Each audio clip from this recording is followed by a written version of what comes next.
5-4, 5-4. We're good? So we're here in the middle of Times Square. As you see, there's, looks like, I don't know, at least over 100 right now that have gathered for a no war with Iran protest. Obviously, we know what's been going on the last few days, the assassination of the equivalent of Iran's chairman of the Joint Chiefs or Iran's Secretary of State, if you're comparing it to America. So there's going to be protests here in New York City, Washington, D.C., many other locations all over the country, possibly the world, but I know all over the country today, protests to stop the train moving towards war. So let's go check out signs, speak with people, share this, press the like button, all that good stuff.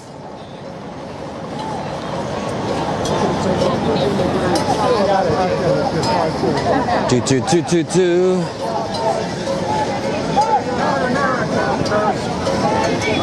Not America.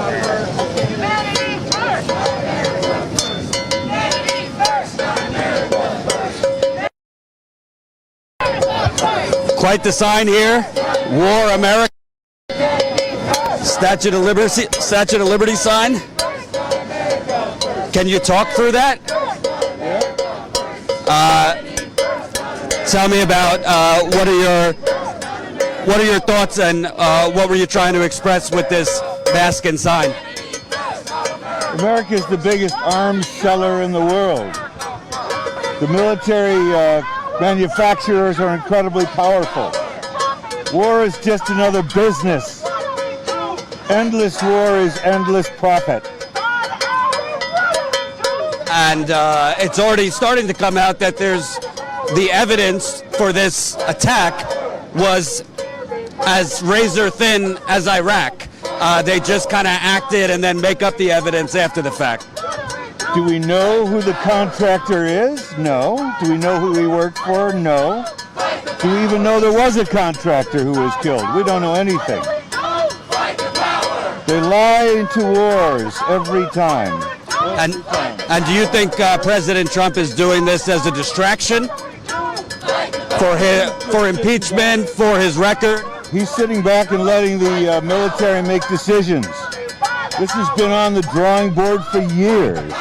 Wesley Clark heard there was a list of 7 countries. They've all been hit. This is long-time planning. War as a business, global domination as a goal. Thank you, sir. And one more time, it's a pretty powerful image. War America with the Statue of Liberty. By the way, I'm just looking at my phone to make sure you can hear the interviews. I'm not distracted. I'm just making sure you can hear audio-wise, so bear with me.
terrorist! U.S. imperialist! U.S. imperialist! Number one terrorist! U.S. imperialist! Number one terrorist! U.S. imperialist! U.S. imperialist! Number one terrorist! U.S. imperialist! U.S. imperialist! Number one terrorist! U.S. imperialist! Number one terrorist! U.S. imperialist!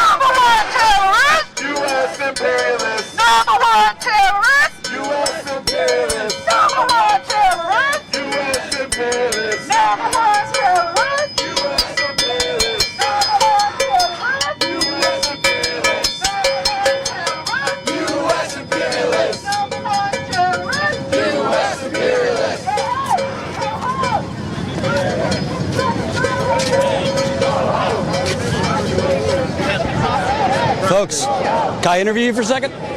Jordan with Status Coup.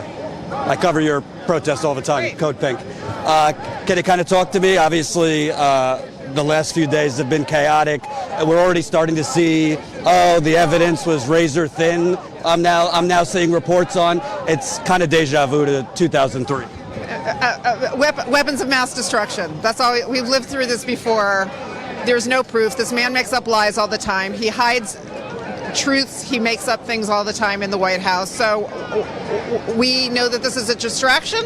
We know that he was hinting to something happening while he was at Christmas at Mar-a-Lago, which is also kind of a criminal place in the first place.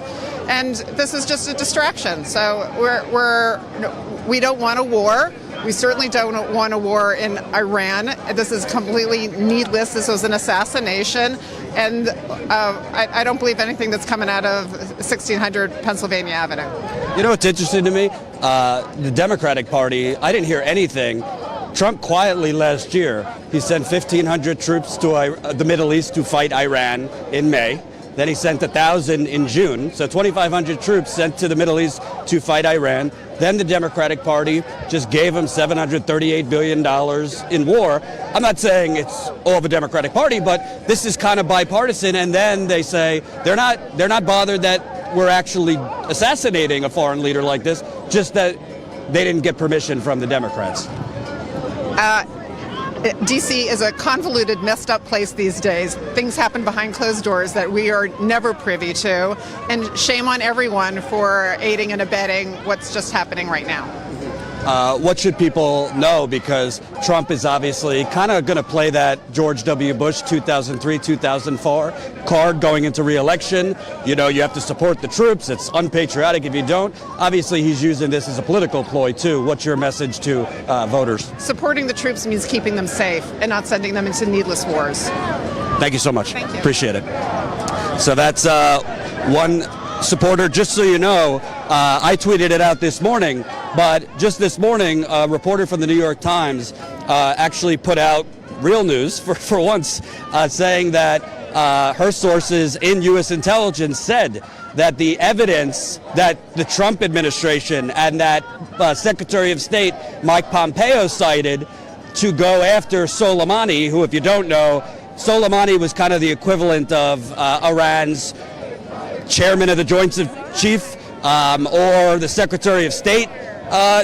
It's the equivalent, was, quote, the evidence to assassinate this leader was razor thin. The evidence that the Trump administration used was Soleimani recently was in Lebanon, Syria, and Iraq, talking to proxies for the Shias, which essentially is just business as usual. The Iranian commander Soleimani was often in those places. The other evidence that the Trump administration used to assassinate Iran's number two was that Soleimani had asked the supreme leader for a meeting to talk about a big operation. A big operation could mean anything. So if you look at my Twitter, at Jordan Sheridan, I retweeted that thread. It's from a New York Times reporter. It's not often that you could say the New York Times is doing responsible journalism on war, but she tweeted out what her sources inside the Trump administration were telling her, that the evidence was razor thin, barely existent, yet Trump is saying, oh, I did this because of an imminent attack. They had intelligence of an imminent attack. We've been here before. We've listened to this record before. This is Iraq, Vietnam, if you want to group that in. Very, very dangerous. Can I talk to you, ma'am? No, it's okay. Okay. Ma'am, can we talk? Don't get suckered again. Tell me about your sign, why you came here today. Oh, we're Status Coup. We're a progressive news site online. Okay, I've never heard of you guys. Yeah, YouTube is keeping us hidden, actually. It's a whole thing. Yeah, we're live right now. I've been interviewing people about what brought you here. Hey, Ralph, how you doing? What brought you here, and kind of what's your message to people buying the Trump administration's line on, oh, there was an imminent attack and all those things? Well, it feels like 2002 all over again. We were up on First Avenue protesting Bush's fake war, and now we're in Times Square protesting Trump's fake war. This will not distract us. His ass is impeached. We're going to remove him from the White House because a traitor and a criminal and a Putin puppet does not belong in our White House. We're going to take our country back. Do you think what he's trying to do is distract, kind of like an electoral play, to distract away from the impeachment, other things? Because there's really no reason you would want to launch a war with Iran other than for politics. The timing is suspect. We'll leave it at that. Thank you very much. You bet. I don't want to debate Russiagate today, so I'll let that one slide. Let's see who else we could talk to here.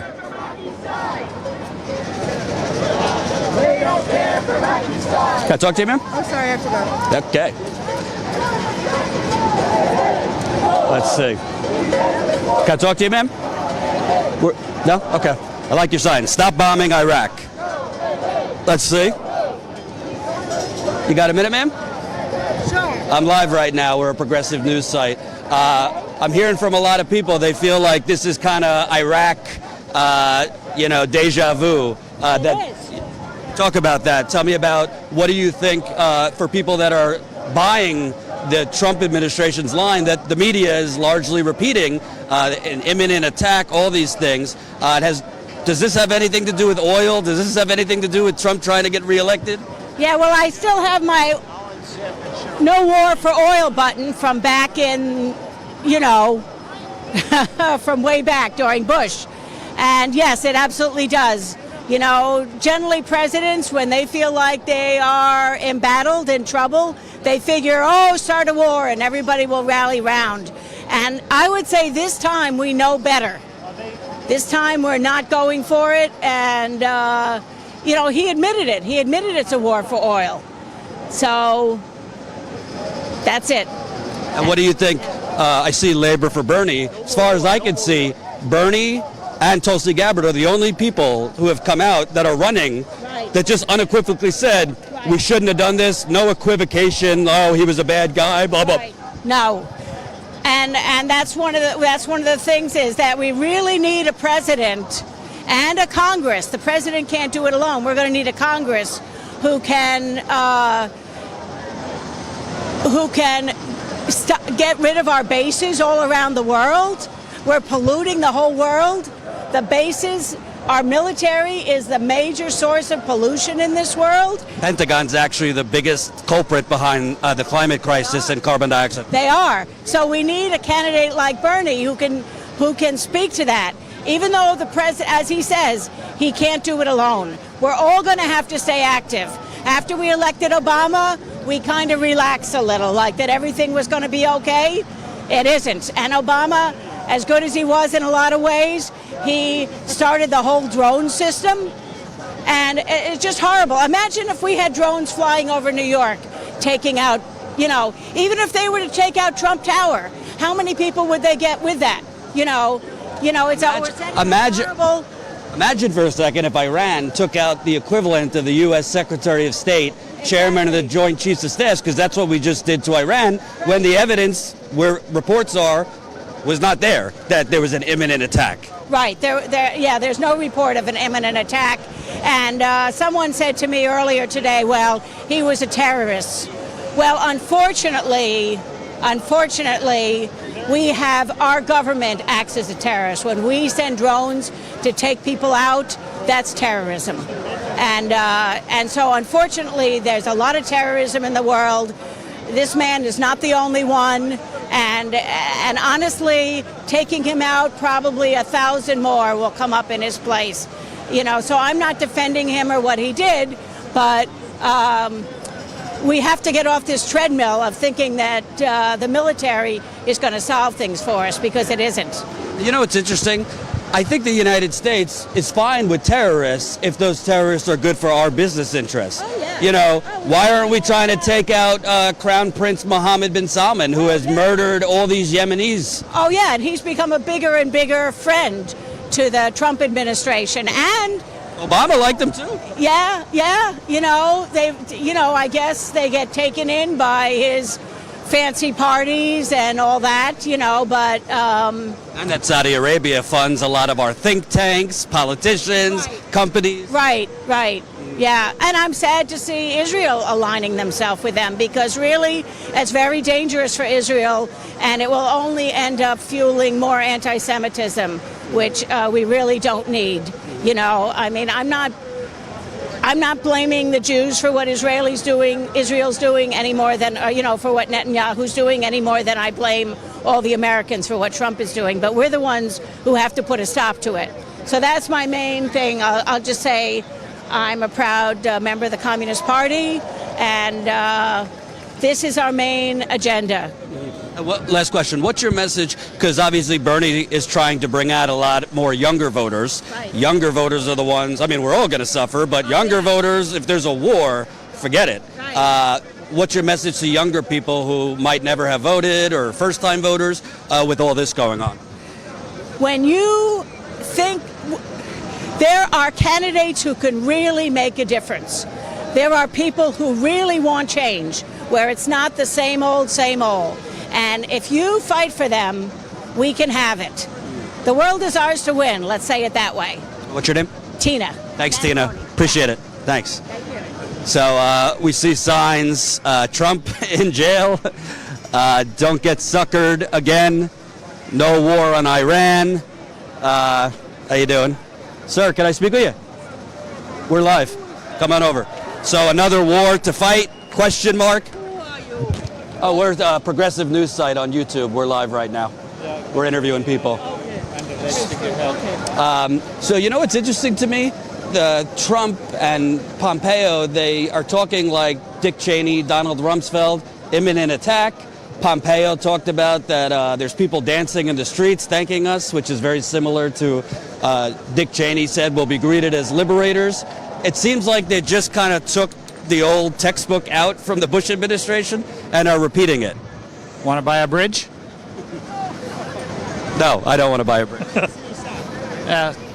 Same shit, different day. And do you think, because the media, from what I could see, is just continuing to regurgitate it. There's been very few outlets that have pointed out, wait, there is no concrete evidence of this, and this is not a defensive action, this is an offensive action. Do you think the media is going to continue to try and lie us into another war? Yeah, as long as they're owned by big corporations, they will. And again, another war to fight, question mark. Thank you. Appreciate it. There's a guy you want to interview. Where? Let's go over there. And by the way, folks, remember, press the like button.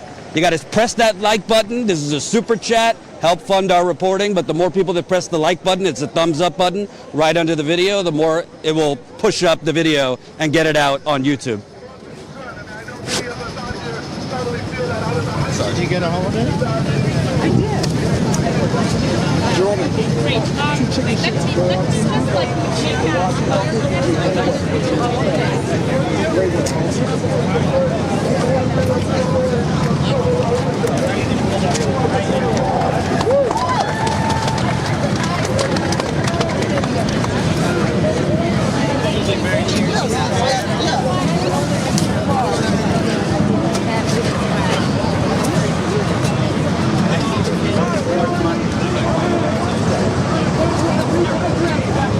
If I interview you, I'm a progressive news channel online. We're live. Okay.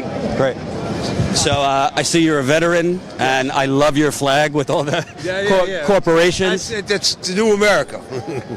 Tell me about what you're trying to get across with basically all these corporations. I've always called it the United Corporations of America. So you took. I've got the flag at Occupy Wall Street right after that. It's who owns America now. It's who makes the laws. It's corporate America. I mean, they've got the money to lobby. They got the money to do everything. The common citizens got nothing. We've got to get money out of politics if we want to fix our republic. That's simple. And do you think Trump is doing this essentially? I mean, he's already said we want their oil, but do you think he's doing this to distract for re-election, to get more funding from the Raytheons, the Lockheed Martins?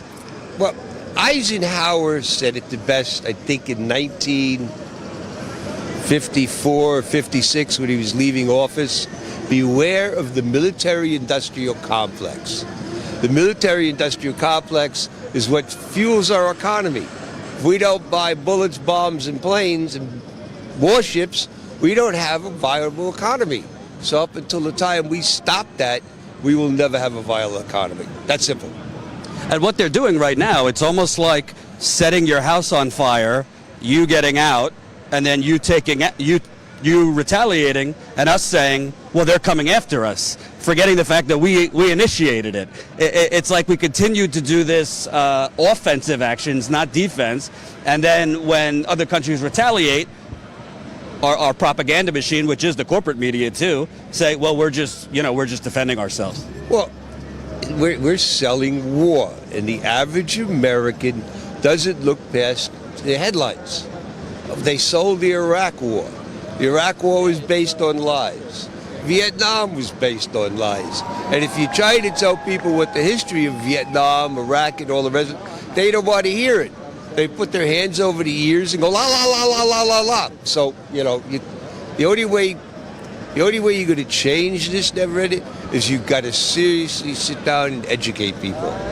And tell me about your service and what you kind of learned from that, because obviously a lot of your views are informed from your personal experience. Well, I joined the military, went to basic 1965 January, went to Vietnam 1 December 1967, got out in 30 November 1968. After a year of going to one too many funerals and visiting one too many broken bodies at the St. Albans Naval Hospital, I joined the anti-war movement. And I've been a member of the Vietnam Veterans Against America, or Veterans for Peace Forever. And do you think the soldiers today, because I've spoken with a lot of soldiers that, they don't want to go on camera, but they're kind of disgusted. You're supposed to be fighting for the principles that you learn about in grade school, but you're kind of fighting so that we could kind of keep greasing the wheels of corporate America. And I mean, in America, you have, look at Standing Rock and these kinds of things where police are protecting oil companies. It looks like America's military is being used for exactly the opposite of what our Constitution says it's supposed to be used for. Well, I don't remember who did the survey, but I don't remember who did it. But they did a survey of Iraq and Afghanistan vets, and like 79 or 80%, something like that, all said they thought the Iraq and Iran war was wrong, and they should have never been involved, and it was a giant mistake. And it was a poll done by some famous Pew or somebody like that. And the reason most veterans don't want to get involved, because it's not easy to go against the norm. If you're an anti-war protester, just like in the 60s, they hate you. That's simple. And what's interesting to me, obviously the focus is on Trump right now, but the Democratic Party just gave him a check for $738 billion, which is insane. It's more than the next 10 countries combined. I didn't hear the Democratic Party say anything. Last year, he quietly sent 2,500 troops to the Middle East to fight. Is the Democratic Party really opposing this war? Yeah, but like I said before, the military-industrial complex is what's running our economy. So if you're a Democratic senator that has some kind of military base or some kind of military industry in your neighborhood, you don't want to cause that to close down, to cause jobs. That's simple. So save jobs but risk lives. There you go. And vets, guys in the military are an expendable quantity. They're already starting to take care of guys now. When I came home in '68, the VA didn't really take care of us. Okay, now there's more suicide prevention, there's more job training and all the rest of it. And the only reason that's happening because veterans of my generation aren't forgetting the kids. That's simple. You hear any candidates speaking to these issues that could do something? Tulsi Gabbard, 100%, and Bernie Sanders. All the rest of them are just corporate shills. Start taking money from corporations and billionaires, you can never get my vote. I got my some issues with Tulsi, but the thing that stands out to me, look what they've done to her just for speaking out against this. They make her a Russian asset. Of course she's a Russian asset, because she's against the mainstream. If you're against the Main Street, you're a communist running pinko. That's simple. A socialist. They don't even know what socialism is. They don't know why America is so against socialism. And it's because corporate America says, if they get unions and they have workers' rights, we're screwed. We won't make the profits. Well, I always say we already are a socialist country, just for the rich. This getting here, the original people that got here was all social. They bought a boat together. They formed towns together. It's all socialism. Getting across the country to the west was all a socialist activity. Right. And lastly, what's your message? Because whether it's Tulsi, whether it's Bernie, they're both trying to get younger voters out. They're both trying to get people who, traditionally might be asleep, not into politics, too cynical. What's your message to the younger generation who, war affects everybody, but... Just pay attention. Don't believe, research what anybody tells you before you believe it. That's simple. What's your name? John. Thank you, John, and thank you for your service. Appreciate it. Yeah. Can I see your flag one more time? So, come around. That way. So you got the United Corporations of America right in front of you. Turn it upside down. It's the international signal for this. Google, Chevron, Exxon, Starbucks, McDonald's. God, I love it. I got to get one of those for me. Thank you. I don't know if the guy still makes them. I got it. I found it at Occupy Wall Street. Okay. So that's what you Google this name, and that's the guy that used to make it. So I don't know if he still does or not. All right. Thank you, sir. Appreciate it. Be safe. Enjoy life. Let's come up a little closer here. Remember to press the like button. More people that press that thumbs up button, the more people that will see the live stream.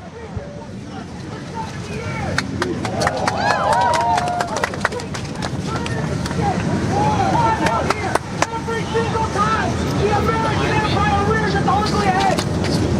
Let's be clear. The American government, the CIA, they not only destabilized the region by invading Iraq, they funded ISIS. Yeah! And look, in this bullshit democracy that we live under, we expect the Democratic Party that just gave $1 billion authorization to Trump to fight these bullshit wars. We expect them to... Fake resistance! Thank you! The resistance is here! The resistance is the people!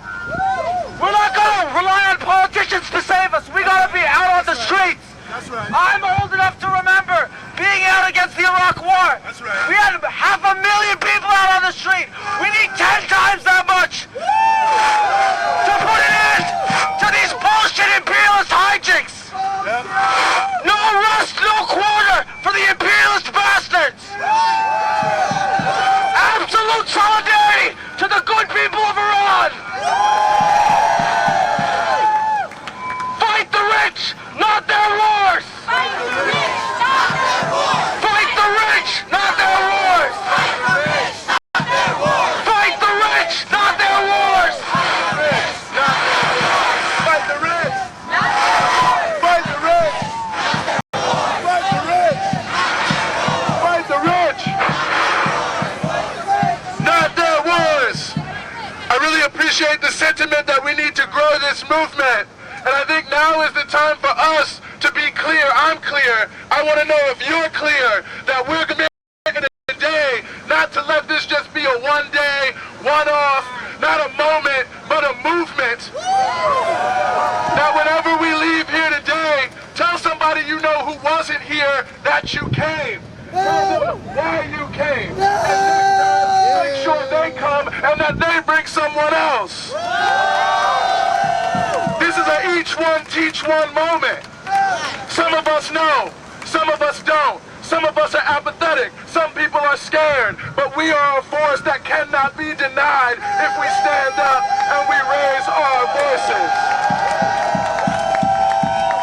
Next to speak over I love from the Party for Socialism and Liberation. It is so wonderful to see so many different people from different ages, different backgrounds, from all parts of the world and walks of life come together and stand against another war. That's right. billion were approved to expand the military budget. 180 House Democrats joined in passing that budget. Right, boo them all, because New York State Senator Chuck Schumer said the budget will invest in middle-class priorities. Endless war is not a priority. 700,000 people will lose food stamps. That's a priority. There are 40,000 homeless veterans. That's a priority. 114,000 homeless students in New York. That's a priority. Medicare for all for 200 million people. That's a priority. Free college for 21 million students. That's a priority. Planned Parenthood and not overturning Roe versus Wade. That's a priority for women. Reducing fossil fuel emissions and having clean energy. That's a priority for Americans. Investing in clean water for Flint and Newark. That's a priority. The Democrats are delusional and they are not the resistance. Yesterday, one of my students, I'm a public school teacher, one of my students asked me, thank you, one of my students asked me about the draft. They're like, Miss, is there going to be a draft? He's an 18-year-old student of color. He's worried about these things. I teach at a transfer school. My students are 17 and 21. And sometimes the military is the only way that they're able to survive under this system so that they can help out their families. They appeal to free college and all these things for our young people who are suffering and see no other way out. The rich send other people's kids to die. Meanwhile, they reap all the rewards. This is not our war. It's not our priority. Our battle, like other people said before me, is against the rich. The net worth of the 500 richest people in the world increased by over $1 trillion. That's more actually than the military budget. Iran is not the enemy. The New York Times is saying Iran vows revenge. They're painting Iran like the bad guy. The United States is actually a terrorist country, terrorizing the rest of the world. And Iran has every single right to defend its sovereignty, to defend the popular will of the people. The U.S. government does not represent the will of the Americans. Look at us here. We're all out here. They're not representing us. Trump called himself an anti-war president. That's how he ran, to win the hearts and minds of so many people. And it's a lie, because he's sending 3,000 people to fight another war that we don't care about. Shame. De Blasio here in New York is amping up militarization. 500 new cops are going to be harassing our young people on the train for not having 275. 2,700 people are going to be laid off on the MTA, which is a union job. NYCHA housing is crumbling and being sold to the highest bidder. So there's no such thing as neutrality anymore. That's right. This is a war. It's a war against working people and the poor all over the world. That's right. And it's our job to not only denounce the corporate media, but also to smash capitalism and end imperialism. That's the only way we're going to fight and we're going to win. So pick a side, fight, and bring more people with you, because we need all the help we can get from everyone. Thank you so much. They say more war, we say no more. They say more war, we say no more. They say more war, we say no more. They say more war, we say no more. You know, we also want to say that, there's a lot of cameras, a lot of media, a lot of social media here. For those in the U.S. military who may see this, you only have one moral choice right now, and that is to refuse to fight, to resist your orders, to lay down your arms. This is an illegal and immoral action, and if you turn against the war machine, we will stand with you. And I want to say, in that vein, next I want to bring up someone who was a GI resistor against the war in Vietnam, who's been fighting these imperialist of refused fascism in the Revolutionary Communist Party. I want to thank Eugene for that introduction. And look, it is important that we are out here today, and people are out all across the country saying no war with Iran and U.S. out of the Middle East. It is so important that And we got to make sure to go beyond just being out in the streets this time. We got to stay in the streets. It's got to be sustained, and it has to work to solve the underlying problems that's causing this shit. Because look, the tensions that this assassination and war crime grew out of and are intensifying underscore two crucial realities. The first is that we got to get rid of the American global empire and do it in the only way that's really possible. And it's going to take an actual revolution to do that. And that's something that I've been working on my whole life and that the Revolutionary Communist Party is getting ready for. People need to check out revcom.us to see what we have to say and what we're doing on that. The other is that right now we got to drive this fascist Trump-Pence regime from office. Those two things. I mean, because look, they tried to justify this targeted assassination of Soleimani by saying he had the blood of, what, say 500 Americans on his hands? Who is the real bloody-jawed beast? It is the U.S. global empire that has the blood of hundreds of thousands of Iraqis, probably several million Iranians, dating back from the 1953 coup that put the Shah in power in Iran, and on top of countless millions around the world. That's the bloody-jawed monster. That who needs to be taken down, and it's going to take a revolution to do that. And that's real important to get. Now look, Eugene said it. I was in the military back during the Vietnam War. They gave me orders to go to Vietnam, to be part of a war to suppress the liberation struggle of the Vietnamese people. I told them, hell no, I won't go.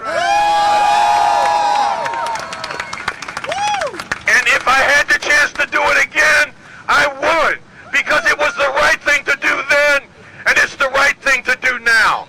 I mean, who are these people that they're saying Suleiman has their blood on their hands? They're the U.S. soldiers who were part of a war to tighten the U.S. stranglehold on that part of the world by slaughtering people, or they were mercenaries who were doing it for some money. They shouldn't have been there in the fucking first place. That's the deal on that. And we need soldiers today who do what I did back in the 1960s. Say hell no to their global wars for empire.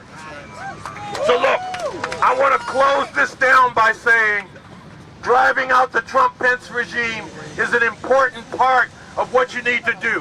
Whether you agree with me on the need for revolution or not, and you should agree with me because it's what we need.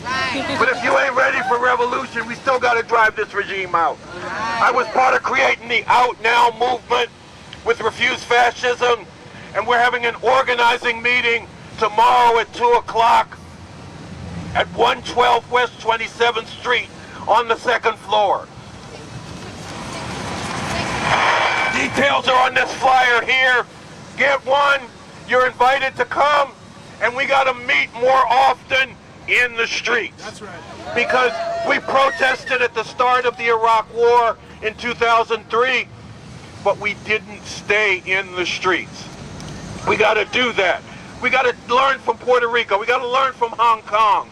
We got to learn from people all around the world who take to the streets not for one day, not once a month or even once a week. They go in the streets and they stay in the streets. That's right. And they stay in the streets until their regimes are brought down. We need to stay in the streets until the Trump-Pence regime is removed from office, and I encourage you to join me in doing that as part of getting ready and in position to make an actual revolution, to get rid of this global empire once and for all, and end these wars and all the other bullshit that gets enforced on humanity. That's right. American lives are not more important than other people's lives. Sorry about this, Eugene. I got to get this in. American lives are not more important than other people's lives. And our orientation should be humanity first, not America first. Do it with me. Humanity first, not America first. Humanity first, not America first. Humanity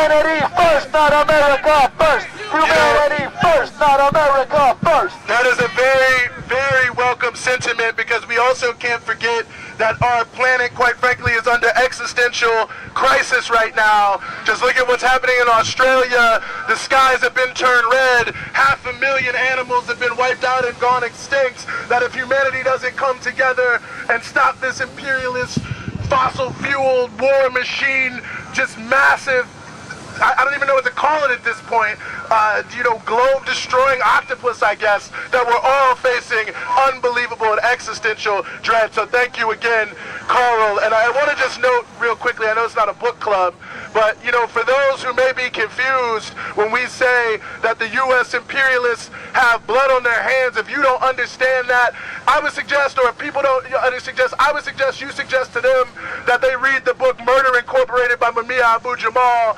political prisoner, still held in jails, who's been pushing and fighting, who explains all of that. And I think it's crucially important that we lift up the voices of those who remain incarcerated because they took actions around the period of the Vietnam War in the 1970s to try to stop this imperialist war machine at an earlier time. So we also say free all political prisoners as well. Next, I want to bring up Taryn from Workers' World. Please welcome Taryn here. Fight the rich, not their wars! Fight the rich, not their wars! Fight the rich, not their wars! Not their wars! Thank you. So yesterday I was actually trying to do a little bit of research.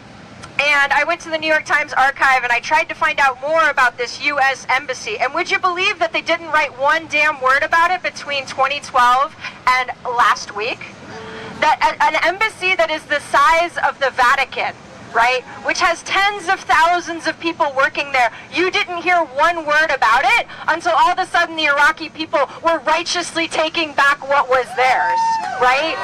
And that scared the people, that scared the Pentagon so much, that scared Wall Street so much that they had no choice but to try and lash out at the righteous resistance across the Middle East by murdering someone who is a hero, by murdering someone who has saved lives as opposed to the Pentagon, which has wrecked lives. The thing is, right, is there is plenty of it that you have not heard about. There is plenty of what has been going on in Iraq. There is plenty of what has been going on in Iran. There is plenty about what is going on in Syria that you haven't heard about. And there is a reason why, right? There's another thing that you haven't heard about, and that's how well we happen to be doing on this anti-imperialist front. It seems like it's small right now, but I was looking online yesterday and people were posting memes about how they would never serve in a war, how they were going to dodge the draft. And at first you would think to yourself, that's not very respectful to the suffering of the people across the planet who have had to deal with murder and deformities and genocide at the hands of the Pentagon. But then I thought about my comrades who served time in jail for dodging the draft during Vietnam, and I thought about how grateful they would be to have that kind of initial resistance right out the gate. This is a movement that is in its infancy, and it is up to us to build every step of the way, all the way up. It's like my comrades said, we had 500,000 out in the streets. We need 10 times that number coming up, right? So I encourage you to bring people out. I encourage you to inform people around you. I encourage you to do what is ever necessary to prevent World War III, because while Australia is burning down across the planet, people are thinking that the next thing that we need is a new war. And the only thing that is going to stop it, it's not going to be the New York Times, it's not going to be your elected officials, it's going to be your people power in the street. It's going to be you and your voices raised to make sure that there is no more genocide across this planet, that humanity can continue on and reach whatever it is that's going to get us out of this mess. And I have to mention here that people have a nice thing of saying, where they say it's either socialism or barbarism. But this is the 21st century, y'all. We got to start talking about socialism or death, right? If we have a World War III, it's going to be death. If we have another war, it's going to be death. If we continue on with global warming, it is going to be death. So I encourage you to look to our comrades in Cuba. I encourage you to look to our comrades in Palestine to see the proper way of resisting this U.S. empire so that we can continue on as humanity together. Fight the rich, not their wars. Fight the rich, not their wars. Fight the rich, not their wars. Fight the rich, not their wars. Fight the rich. Fight the rich.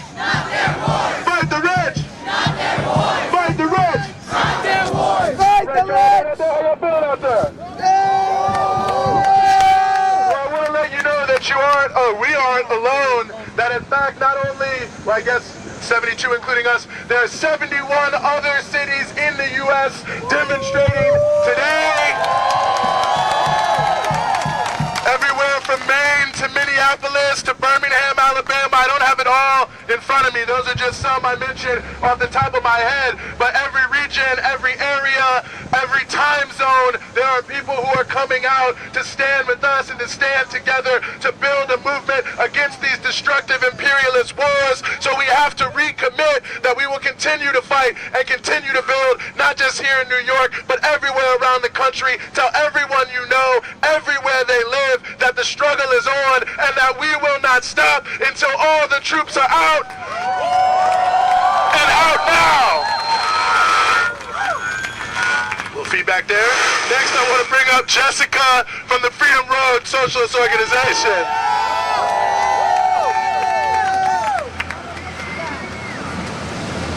The U.S. has once again committed an act of war against a sovereign nation that dared to defy U.S. imperialist interests by assassinating Qasem Soleimani, Donald Trump, and the rest. So it's not just Trump, it's the Democrats and Republicans and all the ruling class imperialists. Sent a signal that the U.S. wants nothing but to destroy Iran and Iraq, no matter the cost. And now the Pentagon is threatening to send 3,500 more troops to cause more destruction to the Middle East. But why would the U.S. instigate a war with Iran? Because they see that the oppressed and working people of the world are fighting back, and they are scared. Over the past few months, the people of Iraq have been fighting back against their government and have rightfully attacked the U.S. embassy in protest. Iran has been resisting the U.S. since their revolution in 1979, after the people overthrew the Shah, a puppet of U.S. interests. The Iranian people have reclaimed their land and oil from the U.S., and Iraq is fighting to do the same.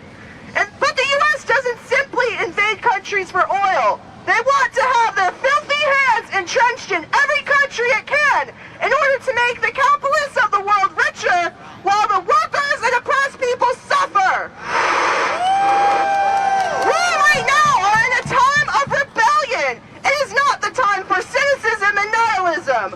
We must maintain our drive and our focus to overthrow the U.S. imperialists and their cronies so that the people of the world can rise up and build a world for ourselves. We must continue to fight and build a socialist society run by the workers and oppressed nations. It is through a working class revolution that we will end U.S. imperialism and we will win! And if you want to learn more about how you can do this, you can talk to me afterwards or look up Freedom Road Socialist Organization. Who? We win! Now! We're gonna bring imperialism down! Who? We win! Now! We're gonna bring imperialism down! Thank you! I like that last one right there. I'm gonna have to remember that.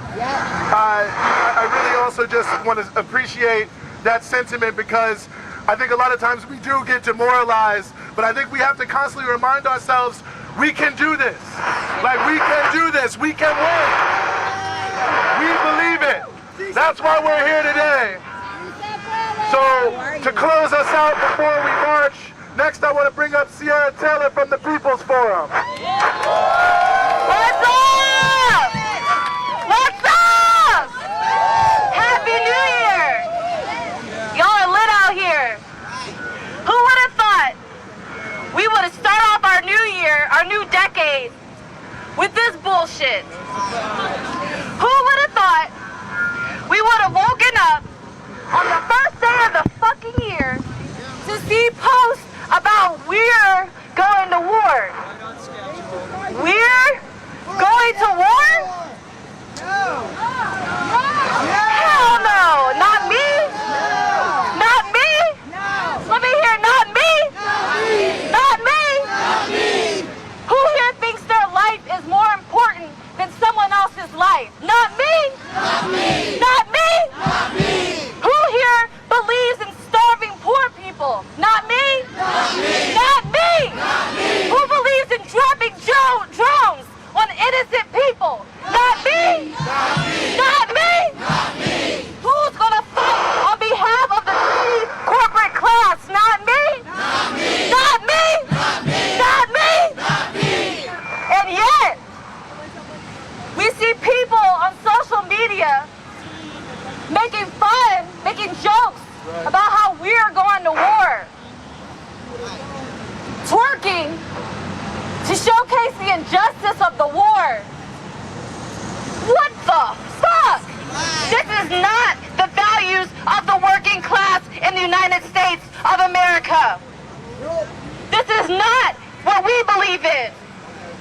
And this distorted narrative, this manipulation comes direct from the ruling class, from those in power, from the corporations, from the fucking empire. Those are not our values. That is not what we stand for. If you want to talk about violence, talk about the violence of 140 million people in poverty in the United States. If you want to talk about violence, talk about the 37 million people in the United States who die each year from lack of access to health care. By the end of this protest, over 50 people will have been killed by diseases or preventable traumas that if they had health care, they would be just fine. That's fucking violence. You want to know who my enemy is? You want to know who my enemy is or your enemy is? That's the enemy that denies us the right to housing, that denies us the right to food, that denies us the right to live in dignity. And these same motherfuckers who can't find enough money to feed the poor and house the homeless and provide actual safety and protection can somehow scrounge up money to put police in the MTA, can somehow scrounge up money to send people across seas to kill poor people. When we say not me, we mean not the poor and dispossessed of the world. We will not be dragged into another pointless and endless war. If we're going to war, we're going to war right here with the people who fuck us over every day, with the people who exploit us every day, with the people who deny our right to life and dignity every day. And we're not just talking about stopping a war. We're talking about stopping sanctions. We're talking about stopping droning. We're talking about stopping the starvation of people. We're talking about the right to people to have their own power over their own government. The power to support their people, to provide their people with the resources that our government refuses to provide us every day. So when I say, who's going to war, I want you to say, not me. Who's going to war? Who's going to war? Not me. I appreciate that. Thank you, Sierra. We're going to get ready to march in just a second, but I wanted to real quickly bring up some folks from the International League for People's Struggle. Good afternoon, comrades. My name is Raphael, and I'm representing the International League of People's Struggle, which is an alliance worldwide of different organizations that are resisting U.S. imperialism all over the world. My organization is New York Boricua Resistance, and in case you don't know, Puerto Ricans are one of the most overrepresented groups in the U.S. military. And the reason for that is directly linked to our colonial status. Because if you do not give people opportunities, they are going to be forced to sign up for war. And that is happening to way too many people in our communities, where they have to sign up to join the military to possibly die just to go to college, just to get health care, just to get services. This is wrong. The U.S. has always had interest in Iran and in Iraq. We know this. Back in 1953, they organized the coup. The CIA organized the coup of the then democratically elected president of Iran. Do you know why they organized that coup? Because he had nationalized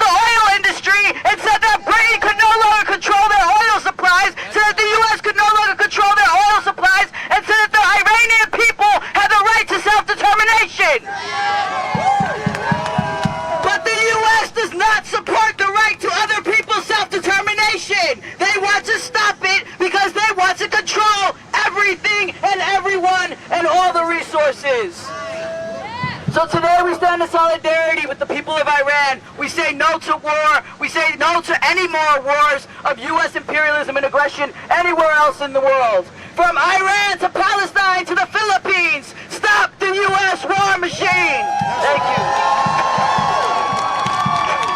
Hello, my name is Nikki Pagularan and I'm here with Biden USA. Biden USA is a Filipino progressive anti-imperialist alliance of organizations all across the world, not only in the Philippines but across the Filipino diaspora. And we are here to say, down with U.S. imperialism, down with U.S. wars of aggression, and down with any interference and intervention in the national sovereignty of countries all over the world.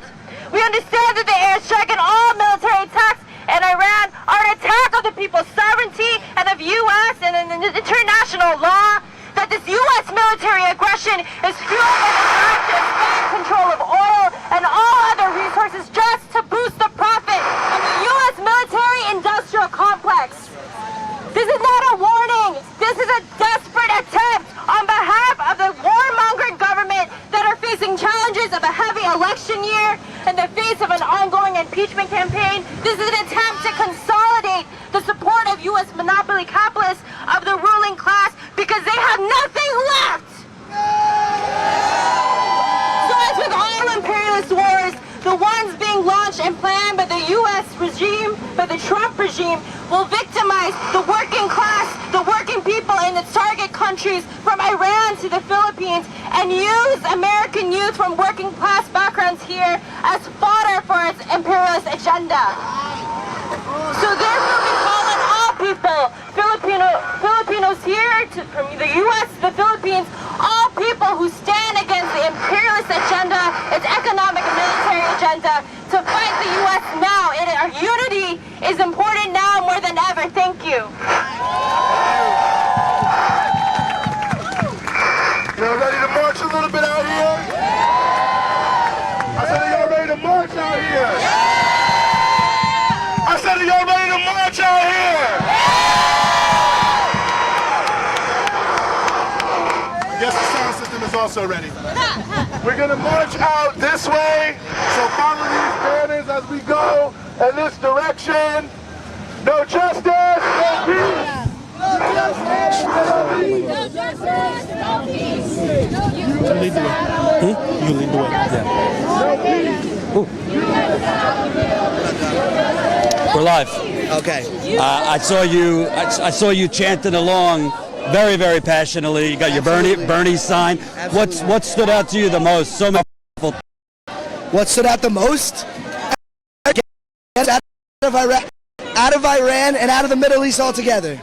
And I don't know. I'm old enough. This is like I just woke up from 2003. Nothing different. It's like the same exact playbook. Well, I'm 22. I was born in '97. So you know what happened in 1997? Tell me. Third Eye Blind's first CD came out. Anyway, go ahead. Great band. All right. So I grew up in the shadow of 9/11 and the Iraq-Afghanistan wars, and I was told my whole life that the U.S. was a paragon of justice and diplomacy unparalleled by anybody else around the world. We are the deliverers of freedom and liberty across the planet. That is a lie. That is a lie we learn and justified every day. We are vindicated in that lie every single day. Turn on the news and see U.S. missiles landing on Yemen. Turn on the news and see U.S. missiles landing on civilians all over the world.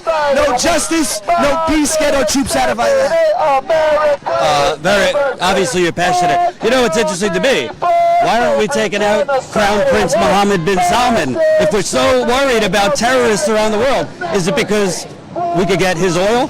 It's because we have a strong and long cultured history with the Saudis, because we play games with them and they play games with us. It's a tit and tat. We give them money, they give our money. It's not us and them. It's really like them and our ruling class. It's not me and you, Jordan. It's the ruling class. It's David Koch. It's the Walton family, Jeff Bezos, Elon Musk. It's them, not us, that benefit from these illegal offensive wars. And the first target should be Mohammed bin Salman of Saudi Arabia. The first target if we're going to attack anyone. What's your name? Jonathan. Don't have a heart attack. You're too young. Hey, local Teamsters 97, nursing 5030, New Jersey. All right. I'm worried about you. Stay strong. Thank you. Thank you. Country's Satan. She just said this country's Satan. So we're going to march a little bit with the protesters. Right now, I don't know how many people we got watching, but remember, press that like button, share it, get it to more people. YouTube is part of the oligarchy, and they're hiding us on YouTube. So we are Status Coup. Make sure you press the like button and subscribe if you're not subscribed, and click the bell so you could click the bell and press all notifications, even though they probably won't notify you. My loose estimate, I think there's about 400 to 500 people here, maybe more, but that's, in my eyesight, it looks like about 400 to 500 people. So we heard from, it was amazing, you hearing from Puerto Ricans, Filipinos, African Americans, obviously white folk. It's this cross-racial coalition out here. And by the way, this isn't the only protest in New York City today. There's other protests in New York City, so whatever it was here, a couple hundred people, there, I believe downtown had a larger protest as well. But it's really incredible to see all these powerful, passionate words, because you're not going to see these people on CNN much. That is for sure. So let's keep walking. Let's see. 222. Sir, you got a minute? Okay. Let me see your sign here. No war with Iran. U.S. out of Iraq. U.S. out of Iraq. This could be 2003. It's kind of the same thing. Talk about what you're feeling today, seeing the protest movement. Angry, tired of doing this. I was there in 2002, 2003 in the lead up to the Iraq War. But I'm happy to be out here doing what I can. I'm happy to see that there's hundreds of people who came out on a Saturday morning to express their outrage, frustration, exhaustion at the arrogance and the just terrorism that is perpetrated by our government year after year after year. What's your message? A lot of Trump supporters, but also Democratic Party voters who believe this line, well, he was a bad guy, so it's probably fine. The Democratic Party gave Trump $738 billion for defense last year. I mean, I think it's in moments like these where you see how close the Democrats and Republicans are to one another. You see that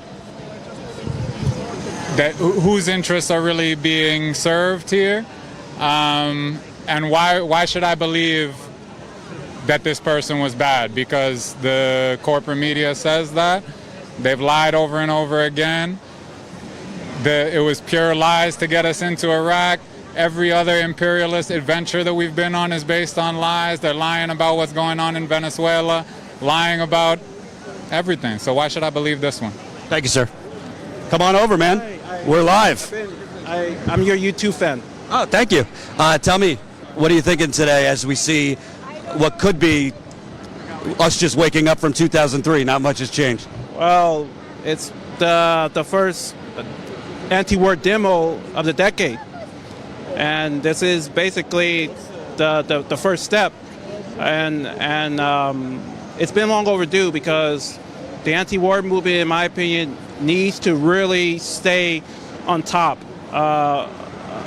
because right now people need to really wake up and take part of the anti-war marches, as well as the political education why war is bad, and have the understanding, because masses of people are practically in danger of this, the situation that we're in currently. It doesn't get talked about much. Somebody mentioned it earlier. If more troops are going, it's a lot of young black men that are going to be on the front lines. Well, young white people too, but right. There's a lot of young black people, young white people who can't get full-time work, don't have health care, don't have benefits, that are being roped into these wars. Yeah, particularly people of color and gender and so forth has pretty much, it always has been in the bottom line of inequality. Mm-hmm. And simply, this is just a system that's pretty much been intact for too many years now in this country, particularly the United States. So the time is now, and it's time to fight the system in a grassroots way, in a very peaceful way too, as far as confronting the massive beast that's called the military-industrial complex. What's your name? Omar. Thanks, Umar. Appreciate it. Yeah. Thanks for your support. All right, so you see protesters here. Kind of seem like they're blocking traffic. This is the busiest intersection probably of New York, definitely of the world maybe? I don't know. They say this is the crossroads of the world. Up there is where the ball drops. You see 2020, that's where the ball dropped a couple nights ago. How you doing? Yeah, check it out. So as you can see, protesters are here. You got angry drivers here who can't get through. The police, I've seen the police starting with their ropes to arrest people. So that's coming soon. And, it's interesting. He just said, first protest of the decade. Can you believe that already, as soon as the ball drops, as soon as the new decade, we're already starting another war? It's truly insane. But let's remember, there was a road to this. Trump, I covered him in 2016. Oh, let's get out of all the wars, end the wars, blah, blah, blah. A lot of phony populism, a lot of phony isolationism. I told my audience then, he's full of it. He doesn't mean that. And the Democratic Party also is for war. It's a bipartisan war machine. Somebody spoke about it earlier. I mean, the Democratic senators, congresspeople, local officials, their economies in their states and districts benefit from war. They get donations from Raytheon, Lockheed Martin, Northrop Grumman, Boeing. The list goes on and on and on. I mean, Amazon, Jeff Bezos, the richest man in the world, he was fighting for I believe, a $1 billion contract with the Pentagon. Sorry, Jeff, Microsoft got it instead. Bezos is a little upset about that. So it's all one big, terrible cesspool. And what you see here, gladly in New York, it is great that you got, by my eyes, at its peak, it looked like there was at least 500 people in the middle of Times Square. I know there are other locations that there are protests going on here in New York. More than 500 now. Yeah, somebody just said it's increased. It's kind of hard for me to tell because I'm on the ground level and I was looking back, but actually I think he's right. It's more than 500 people now. And there's protests going on in D.C. as well as other major cities. I know there's one in Chicago, all that stuff. What are you thinking, sir? I see you listening to us. I love Status Coup. I love your analysis when you were on Jimmy Dore about how they were going to pump Elizabeth Warren up to knock Bernie Sanders out. And I'm glad you're here covering this. I'm passing out a little leaflet here about how I've written a letter. It's a long letter to the minister of our congregation of the Unitarian Church asking for a sermon about peace. And it's also a letter about information control, about how we have these wars because we're controlling information. So if you speak out against war crimes, you wind up imprisoned without any charge, like Julian Assange. If you're a whistleblower, you wind up in prison and tortured like Chelsea Manning. If you try and report the truth, you have to resign from Newsweek like Tariq Haddad just now. If you talk about Venezuela, if you talk about Bolivia, you get the D.C. police showing up to arrest you like Max Blumenthal. Or they go off and try and arrest Medea Benjamin for the same thing. So, you didn't mention it, but I'll mention it. If you talk about any of these things on a platform like YouTube, they suppress you. They keep you down. They don't show your videos. They don't show your live streams. Exactly. So Citizens Defending Libraries, that's partly what we are trying to educate the public about. It's the information control and the censorship. I'm also on the local station board of WBAI because terrestrial radio is the backstop to prevent even more censorship of the internet. What's your name? Michael White. Thank you, Michael. Appreciate it. So there you go. You have it. And you don't really think about it, but pastors and religious leaders are important to getting the message out and also countering the propaganda that their, churchgoers, people who go to synagogues, mosques, hear all the time in corporate media. So, go. Oh, there you go. There's some angry drivers here in New York. Angry drivers. So right there is where the ball dropped. You know, it's a really perfect It's a really perfect backdrop, actually.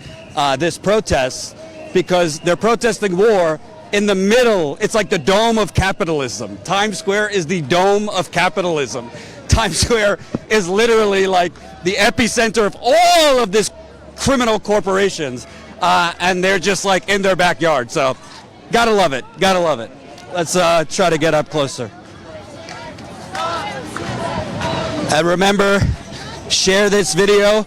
Also, if you support this kind of reporting, join us as a member. That's statuscoup.com/join. You could join us for as low as $5 a month. This is how we fund this reporting, but also we have a reporter right now in Iowa covering the caucus, Marcus. It's not cheap to do actual in-the-field reporting. That's why very few people do it. We're trying to grow this from the bottom up, so join us, statuscoup.com/join.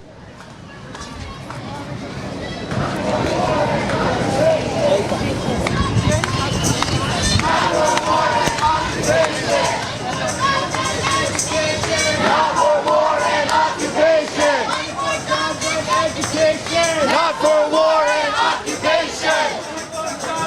Education. Not for war and occupation. 24 jobs and education. Not for wars and occupation. 24 jobs and education. Not for war and occupation. Money for jobs and education. Not for wars and occupation. Money for jobs and education. Not for war and occupation. Money for jobs and education. Not for war and occupation. Money for jobs and education. They're chanting money for war, money for jobs and education, not for war and occupation. Jobs and education. Not for war and occupation. Money for jobs and education. Not for war and occupation. Money for jobs and education. Not for war and occupation. Not for war and occupation. I need to grab the paper and work. Not for war and occupation. Shut down. Okay, that's So just so you know, if you're watching around the country or you're watching around the world, right now we're at like another big intersection in Times Square, 42nd Street, I believe, and it's one of the biggest intersections, period, of any big city. Broadway shows are down here, all that. I just bring that up so you know, like, they're going right through the belly of the beast here, the anti-war movement. And it's always interesting when you look at these protests and the people not involved with the protests kind of on the side of the street. It shows kind of the cognitive dissonance, I think, of society, that most people don't know what's going on or might not even care what's going on. But it's usually the former. They kind of know something's going on. Oh yeah, didn't we take out some leader in a foreign country? They might not even know it's Iran. But they don't know whether it was right or not. They don't know how it's going to impact them. So you can kind of see that when you're going down the street.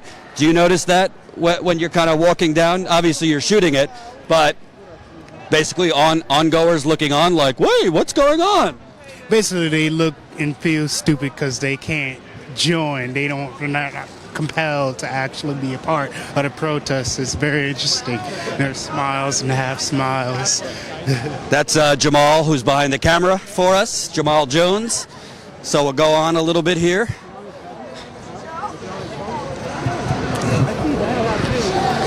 As you can see right down there, that's all the Broadway shows. We got Stop Climate Change, Shut the Pentagon Down. We got Batman here. Gotta love Batman.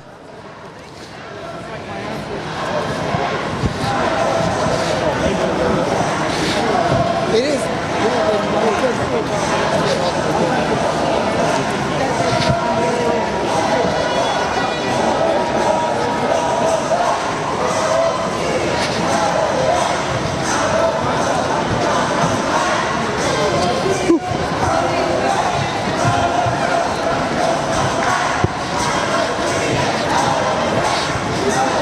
Can I ask you a question, ma'am? I'm live for Status Coup right now. We're on YouTube. Yeah, we're live. Progressive News on YouTube. Oh, don't be afraid. We're friends of yours. What do you think? Because you'll hear me. Who bought your? The viewers, no corporations. We don't have any corporate sponsors. We're on YouTube. No, it's not the corporations I'm worried about. It's the governments. Oh, the government. Let me ask you. I feel like I just rolled out of bed in 2003. This kind of feels like deja vu. Does it feel like that to you? Yeah. Yeah, it's sad. Are you kind of encouraged that you see so many younger people out today? Because, frankly, in 2002, 2003, the media was all together, but you didn't have this progressive explosion around the country that you have now with the Occupy movement in 2011, Bernie's movement. Are you encouraged? I don't think we were less radical then. Really? Okay. And lastly, what do you think about what Trump and his administration are kind of using the same talking points of the Bush administration? There was an imminent attack planned, yada, yada, yada. We'll give you the information later. There's a lot of people, both Republicans, but also a lot of Democrats who just kind of believe what they're saying. What should people do in terms of actually investigating the truth? People should register to vote and campaign and get these people out of office, both in the White House and the Senate, and even the state legislatures. That's what people need to do. Thank you. If you didn't hear her, she was talking about people need to register to vote and get these people out of office. I would say it's not just Trump to get out of office. There's a lot of the Democratic Party gave him $738 billion. You call him a tyrant, then you give him basically a blank check to wage wars, unprecedented drone strikes. I mean, the list goes on and on and on and on. So let's curb to the right here for a second.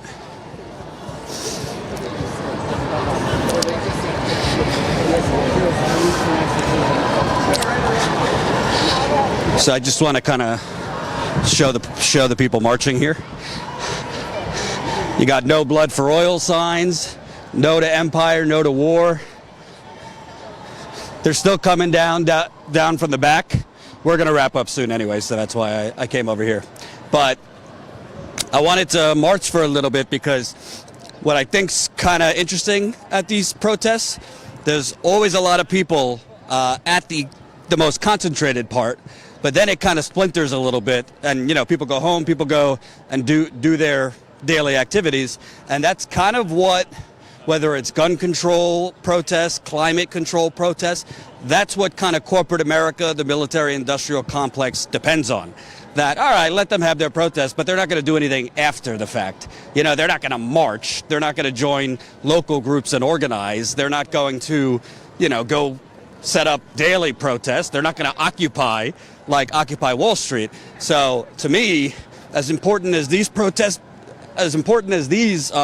days are, it's equally important after the protests. What are you going to do after the protests? Are you going to get involved with your local Our Revolution or Democratic Socialists of America or anti-war groups? The anti-war movement in America, Max Blumenthal talks about this quite often, Ben Norton, Aaron Maté, Jimmy Dore, you name it. But there's a lot of anti-war protesters out there, but it hasn't been the most organized in recent years. A lot of them kind of went to sleep under Obama, unfortunately, and now they're waking up when you have Bernie Sanders movement in 2016, young people coming out in record numbers in 2016, and then the midterms in 2018.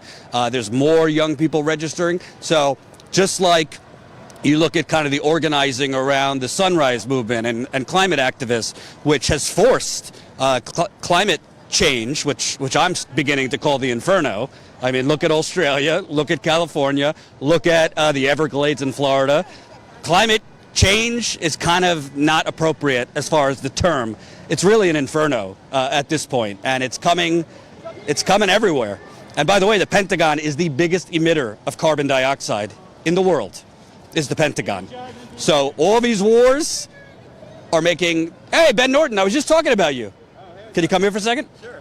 Wow, that is amazing. So, how long have you been here, and what do you think of this 2003 sequel? On this earth or at this protest? Protest, this and that. Well, by the way, Ben Norton from the Gray Zone, amazing reporting. You were live last night, which I enjoyed. Thanks. And I appreciate your work, Jordan, always at Coup. So I've been here since the beginning of this protest, and it's great to see so many people out here. I check out all the anti-war protests, and this is one of the bigger ones. So it's good to see that people are rightfully frustrated. People keep saying Trump is going to start a war. The thing is, Trump already started a war. Killing a top general of a foreign sovereign nation is an act of war, and now Iran has to respond. Now, what the form that war looks like is up in the air still, and whether or not it's going to be a conventional war with the army fighting another army, it's probably not going to be that. But Trump started a war, and Iran has no option but to respond. A lot of people have been comparing it to Iran assassinating Mike Pence, the vice president, but in some ways, actually, this is even more extreme. Qasem Soleimani was the second or third most powerful person in the Iranian government. He was a top Iranian official, the head of the IRGC, the Islamic Revolutionary Guard Corps, and the U.S. government considers that to be a terrorist organization, but the U.S. is not the ruler of the world. The United Nations considers the IRGC the rightful military wing of the Iranian government, which sits at the United Nations, which is an internationally recognized government. So the U.S. can't just say, this is a terrorist organization and we're going to kill foreign leaders. This is an act of war. And it's the only way that this is going to stop, of course, is if we have people in the streets, is also if Trump understands that what he just did is an extreme crime, because the thing is, Trump doesn't understand the gravity of what he's doing. Trump is an idiot, and I'm not trying to let him off on what he does. I mean, he is totally responsible for carrying out this illegal act of war. Well, reports were he didn't even know who Soleimani was. Exactly. He didn't know what the Quds Force is. In fact, I remember there was an interview a few years ago where he couldn't distinguish the Kurds and the Quds Force. So he obviously didn't know who the head of it was, Qasem Soleimani. I mean, this is so outrageous. So there need to be protests around the country. There need to be, protests around the world. And fortunately, there are right now.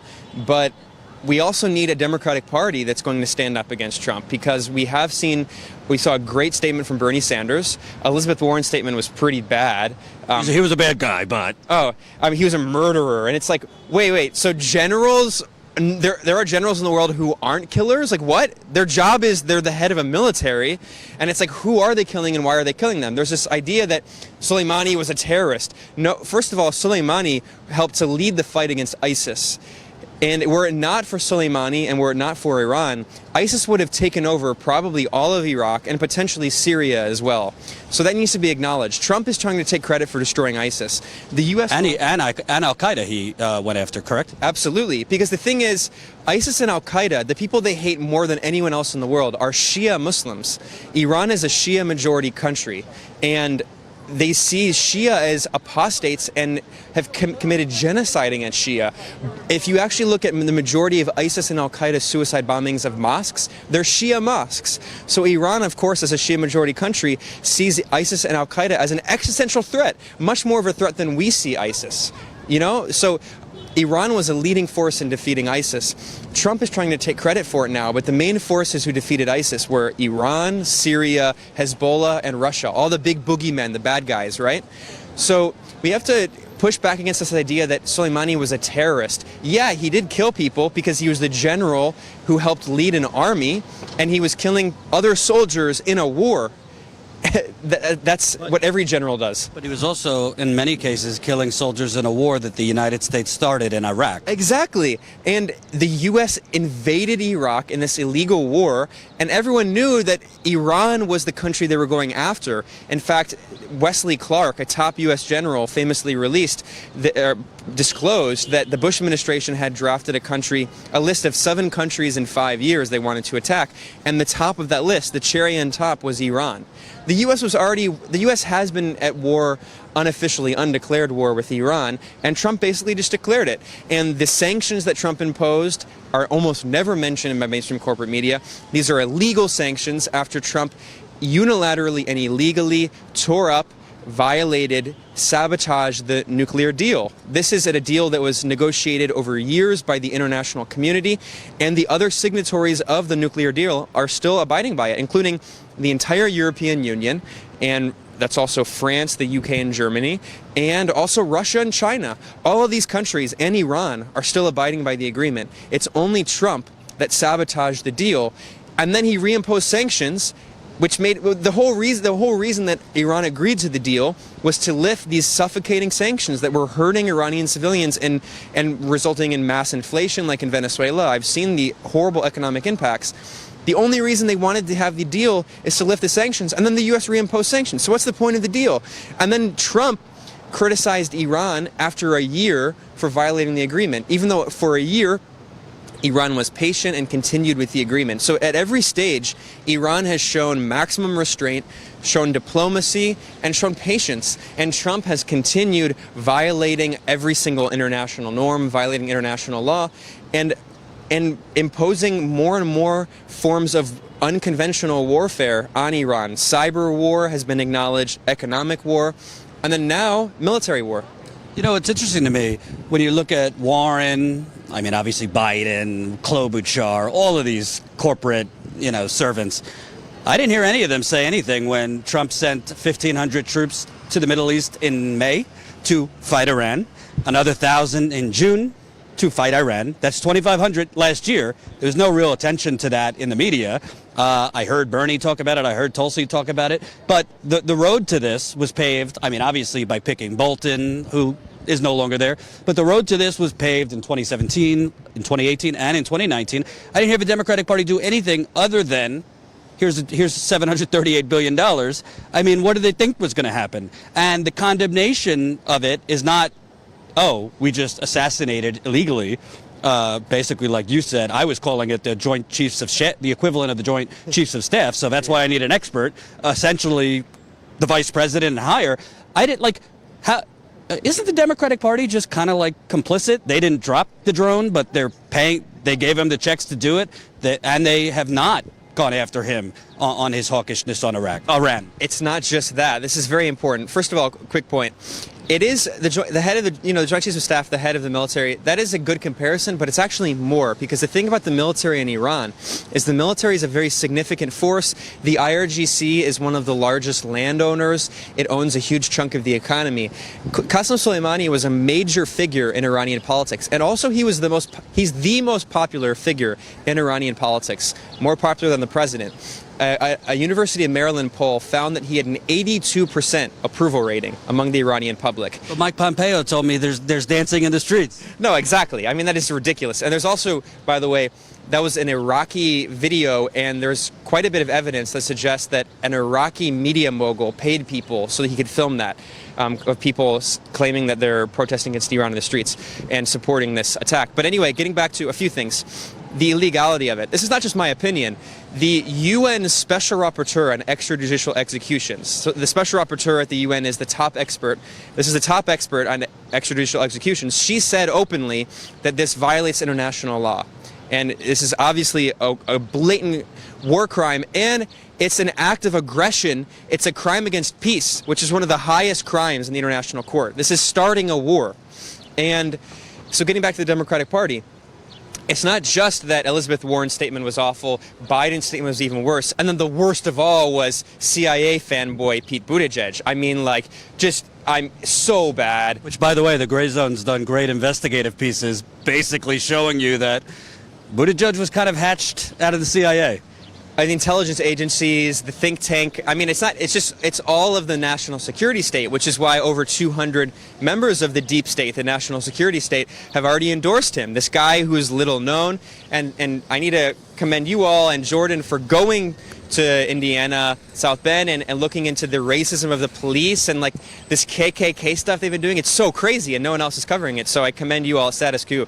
But by the way, this is the fury of independent media, and I'm sure the Gray Zone has experienced this. Every time you actually go and like get in the trenches and break a big story, Trump gets impeached that night. Oh, yeah. Or we broke this other story where Buttigieg's police chief basically lied and said it wasn't his police who made the Klan reenactment, and Buttigieg has been silent on it. But that night when we broke that, Trump starts the war. So Trump keeps getting in the way of good reporting. No, exactly. But getting back to the Dems here, so not only that, so when more than 188 House Democrats joined House Republicans in supporting the NDAA just a few weeks ago, this was a $738 billion handout for the military budget to Trump. Huge victory for Trump domestically. And by the way, that is still an underestimate of the actual military spending. That's just discretionary. There's still much more. It doesn't include the CIA and other agencies. Which is a slush fund. I mean, no one even knows what the CIA budget is. But getting back to the Dems, there were 40 members of the House who voted against that, including most of the progressive Dems. So Tulsi Gabbard, Ro Khanna, AOC, of course Ilhan Omar, Rashida Tlaib, they all deserve credit for voting against that. And Ro Khanna also deserves credit because Ro Khanna and Bernie Sanders were trying to put provisions in the NDAA that would prevent Trump from waging war on Iran and that would end the war on Yemen. And guess what? The leadership of the neoliberal Democrats voluntarily killed those provisions in an agreement with the Republicans that stripped the provision that would have blocked Trump from waging war on Iran. And who's that leader, just so I know? Pelosi, who is now the fake resistance leader. So these Democrats need to be held accountable. And fortunately, for the first time in our lives, really, there is finally a small and growing group in the Democrats who are fighting back. It used to be maybe 2 or 3 people. Now there's 40 people. And there are even some Republicans, and there's now Justin Amash, who, we disagree with on a lot of issues, but he's a libertarian. He's now an independent. He left the Republicans. And on war and these kinds of issues, he's shown leadership and pushing back against these endless wars. So there is a small but growing group. So people need to support those politicians who are fighting to end these wars and hold the feet of the neoliberal Democrats to the fire of people protesting, to the people on the street, because they continue to get funding from the military-industrial complex. The stocks of all the big death profiteers are called military weapons contractors, but they're actually just death profiteers. They profit from death and destruction. All their stocks are going through the roof as Trump is starting this new war. So they need to be held accountable. And last question, I would ask this to Warren, Buttigieg, Biden, Klobuchar, all of them. When are we taking out Mohammed bin Salman? If we're taking out bad guys and terrorists and those who kill people, why aren't we taking out him?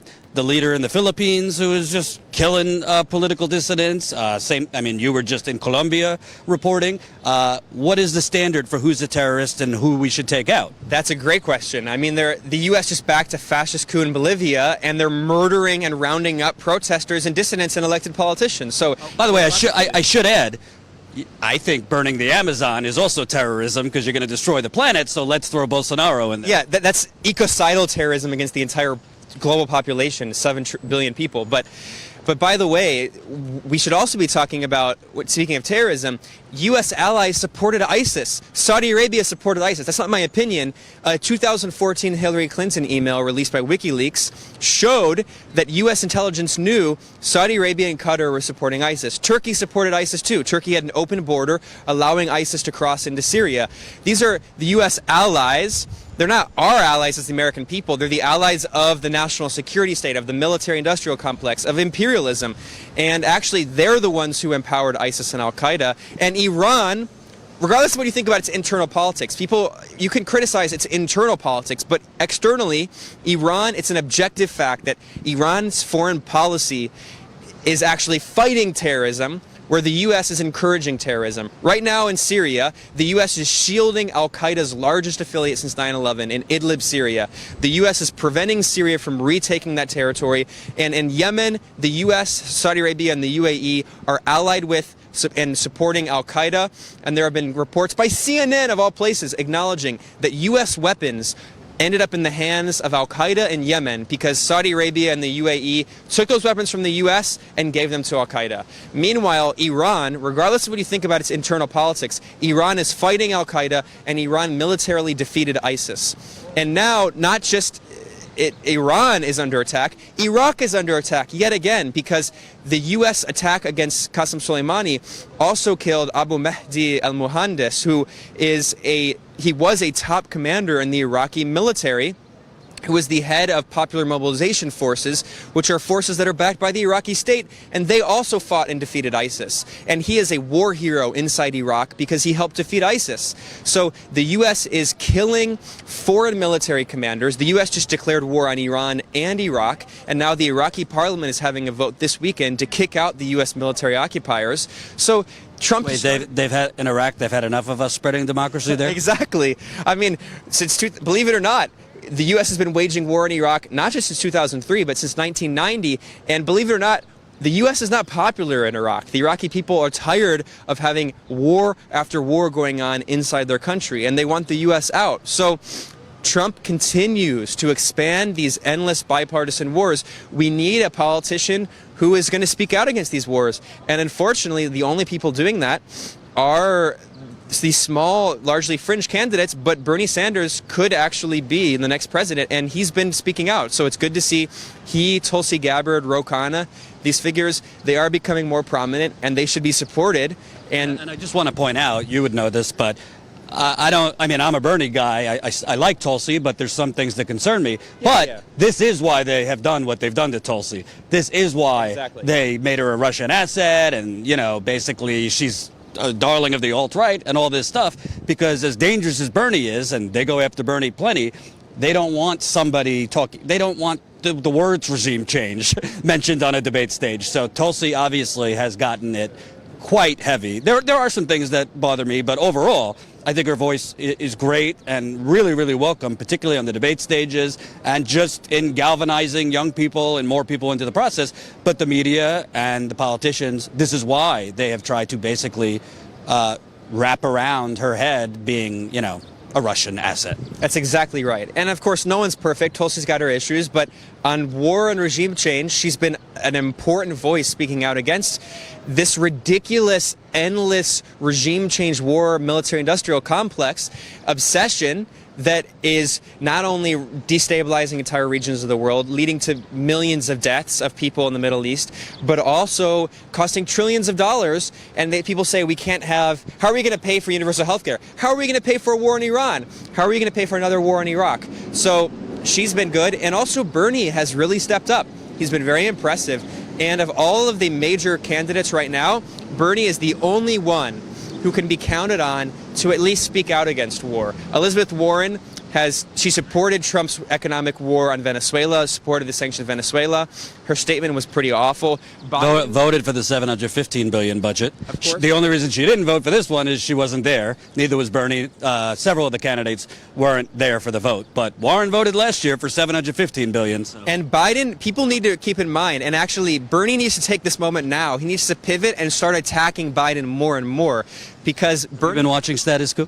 Exactly. That's what I'm saying. Because Bernie can seriously, even corporate media is now acknowledging that he has very serious chances of being the next presidential candidate for the Democratic Party. And they're going to try to sabotage him, of course. But anyway, he needs to attack Biden over Iraq specifically, because not only did Biden support the illegal invasion of Iraq in 2003, he also whipped votes in support on the Democratic side of Bush's war.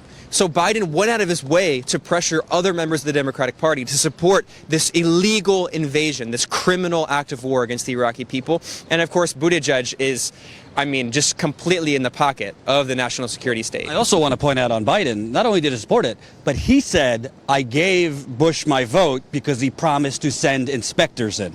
Think about that. You gave a vote to war without even sending inspectors in. This is the MO. This is what we do in Syria. We bomb Syria before the inspectors go in, and now we're finding out through great reporting by The Intercept, there wasn't even a chemical attack, which we knew in Doma in 2018. The Intercept, unfortunately, is not covering that. We have been. Oh, sorry. I got it confused. The Gray Zone, not the Intercept. Yeah. So, thank you. The Intercept's watching. I hope you do cover it. Please do. The Organization for the Prohibition of Chemical Weapons has now had 2 whistleblowers and 3 leaks showing, and WikiLeaks has published these documents showing that this supposed chemical attack was likely staged. And mainstream media and even alternative media is not really covering it.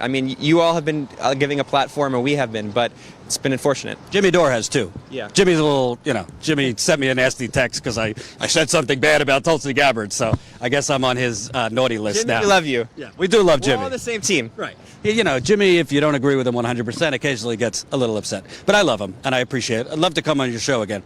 So, lastly, this isn't like a plug for the Gray Zone or Status Coup in specific, but there's a piece of this. You didn't have it in 2002. I mean, really, other than Democracy Now!, who was presenting alternative information to the Iraq War. Now you have a much bigger ecosystem of alternative voices, independent voices, basically, and a lot more young people and older people that consume news alternatively. But how important is the media piece to this in getting the truth out there? Because honestly, why Bush, Obama, and now Trump have been able to do this so seamlessly, this repeat cycle, is because they have a giant super PAC in CNN, MSNBC, New York Times, Washington Post, just repeating their message.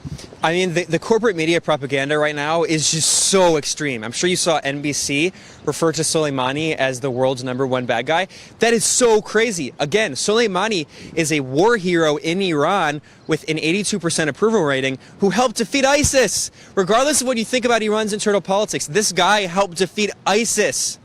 So getting back to alternative media, of course, alternative media is one of the key factors in pushing back against these war efforts, because we've seen again and again and again, going back to the Vietnam War with the Gulf of Tonkin, going back to, of course, the Gulf War, the Iraq War, the war in Libya and Syria, corporate media. We should also mention we're going on 20 years in Afghanistan. Yeah, I mean, the war in Afghanistan is now old enough to be drafted to go fight in the war in Afghanistan. I mean, this is insane. And why are we even fighting? It's never even discussed.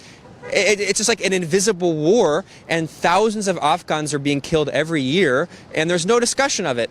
And anyway, so the point is, alternative media is a key factor in pushing back against these endless wars, because the corporate media profits from these wars. These corporate media, large monstrosity corporations, they are owned by the same capitalists who are invested in the military-industrial complex. They make money on these wars, they sell ads on these wars, and they get clicks because, oh, Trump bombed somewhere, so people are going to go check out what CNN says. They have a vested interest in encouraging more and more war.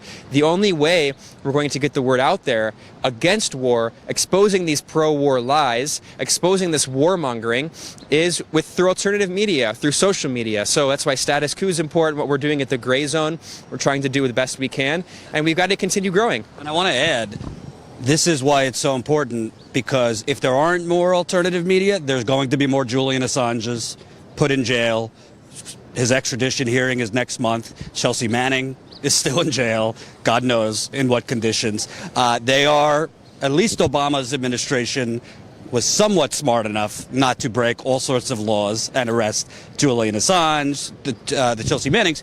Well, they did arrest Chelsea Manning. But the point is, without more and more attention, eyes, media, and social media on this, they're just going to keep just shutting down the brave whistleblowers. Whatever you think of Assange, nobody's perfect, but he's a hero. He shouldn't be in jail, and he shouldn't be facing extradition. And when he is extradited, because it's already being rubber stamped, I mean, it's not going to be a pretty rest of his life, however long that is. So very, very important. How could people find out more on the Gray Zone? You can go to thegrayzone.com. That's gray with an A, American spelling. And I have a podcast, Moderate Rebels. And let's keep working together. Support Status Coup, because we're all, in the same struggle. And alternative media should unite against this war machine that is never going to stop until the people stop it. Thanks, brother. Thanks a lot, Jordan. This wasn't planned, by the way. I just stumbled upon him, so thank you. So I'm just going to wrap up. Basically, listen, the words speak for itself. We're going to cut up this whole live stream into like 1 or 2 videos so we could kind of highlight the most powerful moments. I mean, the speakers were great. Most of the interviews I had was great. I think the veteran with that corporate United Corporations of America flag, I'm going to see if I can buy that and put it behind me in my live streams. Because honestly, I mean, what can you say? It's just the same exact cycle over and over and over again.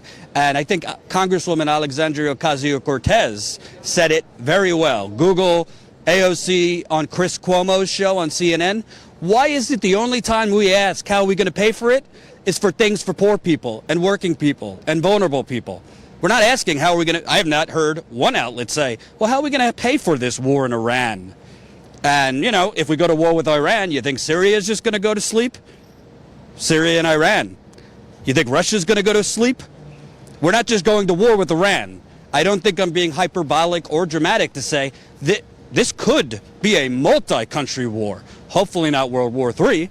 And I think Ben put it well. It's not, can this lead to war? This is war. It's an active war. Iran has no choice but to respond. So I obviously focus more on domestic issues. I'm by no means an expert like Ben Norton, Max Blumenthal, Aaron Mattei, Rania Khalek, Abby Martin. So definitely check them out. But we're going to cover it as best as we can in the field, covering protests. And as things develop, we'll cover it. Obviously, I didn't focus on it that much because the focus should be on the protests. This obviously is going to impact the campaign as well.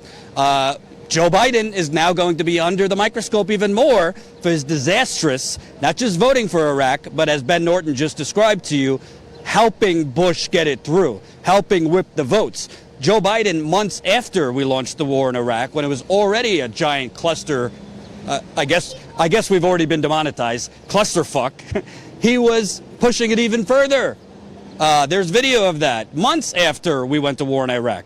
So Biden has a lot to answer for. Frankly, what's Warren going to say? She doesn't have a great record on these things. I mean, Buttigieg, he'll say I was a veteran, this and that, but I mean, he's for this war machine too.